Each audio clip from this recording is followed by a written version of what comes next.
সেটাকে স্ট্রেস করতে হবে ক্যাপসুল কে কি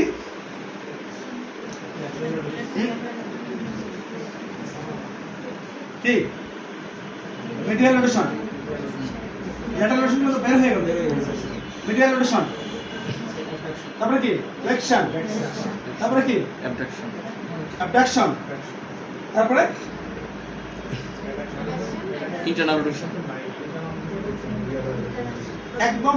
এক্সটার্নাল রোটেশনের লাস্ট পর্যায়ে গেলে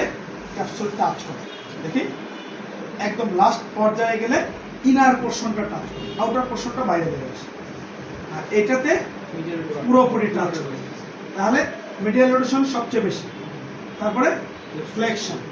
তারপরে অ্যাবডাকশন তারপরে এক্সটার্নাল রোটেশনটা একদম এন্ড রেঞ্জে গেলে অসুবিধা তাহলে এই চারটা মুভমেন্টে তুমি স্ট্রেস করতে হলে ওটা করতে হবে নাম্বার 1 নাম্বার 2 হলো গ্যাপিং মোবিলাইজেশন এটা তুমি বেল্ট দিয়েও বাঁধতে পারো তুমি ডাইরেক্ট করতে পারো পাকড়ার দিকে আটকে নিতে পারো এটা গ্লোবালি টানবা এই যে তুমি রোটেশন করতে একদম কর্মার উঠে যাবে যদি কষ্ট হয়ে যায় কিন্তু টের পাবে এটা এভাসকুলার নেক্রোসিসের করবো একদম গ্যাপিং মোবিলাইজেশন ঠিক আছে এরপরে পেনে তো অ্যালাউই করে না স্যার হ্যাঁ পেইনের কারণে তো অ্যালাউই করে না ওটা ওটা হ্যাঁ করবে না কেন গ্যাপিং করতে চায় না। করলেই তার মানে ইমিডিয়েট সে ভালো ফিল করবে পেইন ছেড়ে দিলেই পেইন হবে পেইন লাগবে না তো তার। ওই কটমট শব্দ হবে ক্রিপিটেশন হবে আচ্ছা নিয়ে নে হ্যাঁ তাহলে কি করবা তুমি আমি রেজিস্ট করবো এই যে অথবা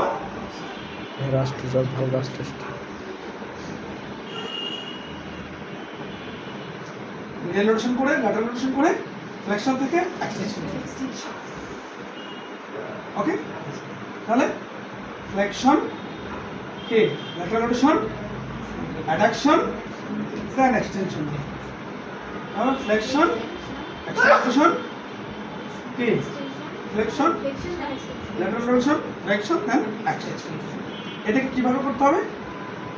উইথ রেজিস্ট্যান্স না তুমি করো করো করো করো করো করা যায় না বেশি উইকনেস সিস্টেম বললাম ওকে হ্যাঁ না এরপরে হিপে তুমি কম্প্রেশন করতে পারো কিভাবে দেন এরপর একটা পিলো টিলো দিয়ে প্রেস করে দেন গ্লাইডিং হাই থ্রাস্ট সরাসরি জাস্ট কম্প্রেস করা হাই থ্রাস্টের শুধু মুভমেন্ট হয় এসআই জয়েন্ট ওকে আচ্ছা বসো